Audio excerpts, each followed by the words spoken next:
গত 9 মাস ধরে বিএনপি প্রতিনিয়ত নির্বাচনের রুটম্যাপ চাচ্ছে। আর গতকাল রাত্রে ডক্টর ইউনূস স্যার বলে দিয়েছে 2026-এর এপ্রিলে যে কোনো একটা তারিখ করে নির্বাচন দিয়ে দেবে। কিন্তু এটা শুনে বিএনপির নেতাগুলো সন্তুষ্ট নয়। সাথে সাথেই অনেক নেতাকর্মী স্ট্যাটাস দিয়েছে ফেসবুকে কিংবা সোশ্যাল মিডিয়ায়।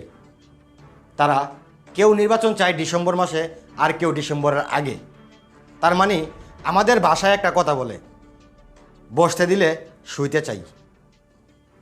কারণ এতদিন বিএনপি চেয়েছে রুটম্যাপ কখন হবে, আর যখন কালকে ডক্টর ইউনূস স্যার বলে দিয়েছে 2026-এর এপ্রিলে নির্বাচন হবে, এখন বিএনপির নেতাকর্মীরা বলছে ডিসেম্বরে দিতে হবে, এপ্রিলে হবে না।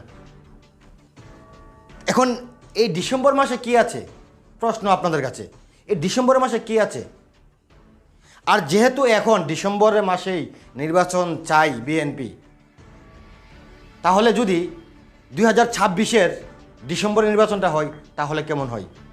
দর্শক, জানিয়ে যাবেন আপনাদের মতামত।